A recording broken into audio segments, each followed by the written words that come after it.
Peter, I want to broaden the lens. We talk so much about Russia. It was sort of the beating heart of the Mueller probe and of the early questions about his campaign.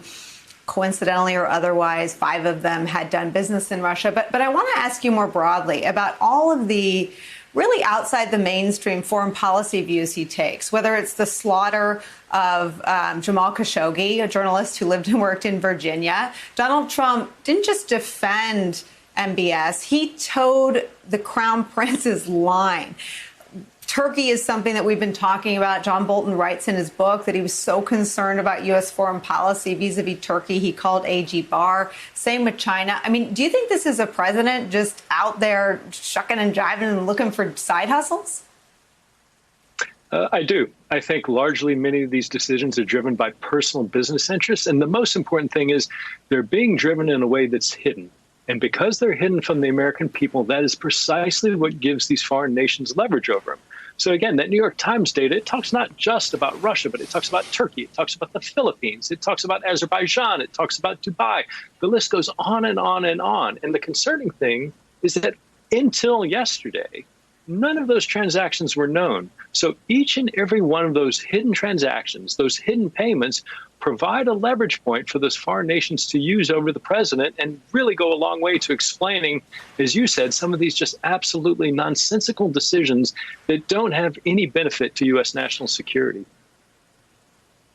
I want to make sure I didn't miss this. So you think it is a plausible or at least worthy of further examination to try to connect otherwise inexplicable foreign policy moves that do nothing to advance American foreign policy with his business interests, to try to lay those over and understand if there are side deals or other negotiations between the Trump businesses and those countries?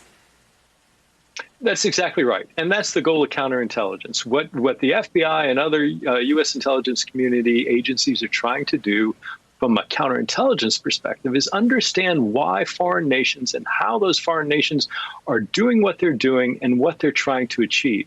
So we can clearly lay out why it's in Turkey or Egypt or Saudi Arabia or any number of countries to get actions, policy actions by this administration. And when we see Trump in particular doing those things, again, as you said, from a perspective that makes no sense for U.S. national security, the counterintelligence question becomes, why is he doing that? And now we know that certainly there are any number of financial direct pressure points that could be used to be causing that.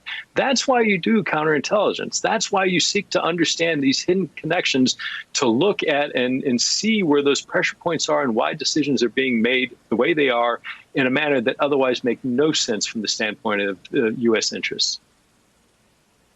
You know, Frank Figliuzzi, I have a combination of waves of shock and light bulbs going off. I mean, it's such a simple explanation, but I think until we had this tax return data, it wasn't something that could be pinned down. Tell me if you agree that behind every bizarre foreign policy utterance and action that does nothing to advance this country's foreign policy, it's worthwhile of looking to see if there's an intersection with Trump's business interests. And tell me how concerned you are that that could be the case and that there could really be some compromising and compromised positions that the president's taken because of his debt. Well, look, Pete has previously mentioned that the finances around Trump seem to be and are likely the most prevalent driving factor in any compromise. You and I, Nicole, have talked about the fact that the president has no shame, so therefore videos of him engaging in inappropriate behavior would not bother him in the least. So it's likely the finances if there's a compromise. And look, there are gaps here that we don't know the answer to. When someone is in this much debt, yet Deutsche Bank hands him loans, right? For that no other bank would give a guy that has this kind of debt. We need answers to that. And this is a painful reminder that those answers have not even been pursued by the U.S. government and intelligence community. And I'm going to go a step further here. The counterintelligence concern will not go away if this president doesn't get reelected. Here's what I mean. Ask any corporate security director about the trade secrets in his company. Ask him the threat posed by retirees and people who resign from office, that engineer, that scientist who has the secret formula.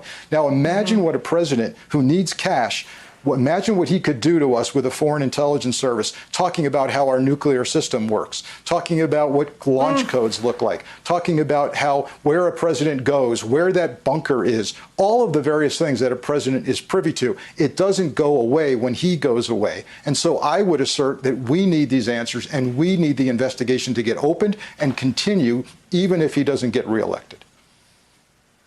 I guess I want to end on that. So, Pete, do you think that a counterintelligence investigation, if there isn't one underway now, should be opened into the president and his finances? Yeah, absolutely. Frank's absolutely right. This is something that doesn't go away whether or not he's reelected. It is something we need to know, not just what happened in the past, but to protect ourselves going forward, we absolutely have to get to the bottom of understanding what his vulnerabilities are and what exists as we're talking right now.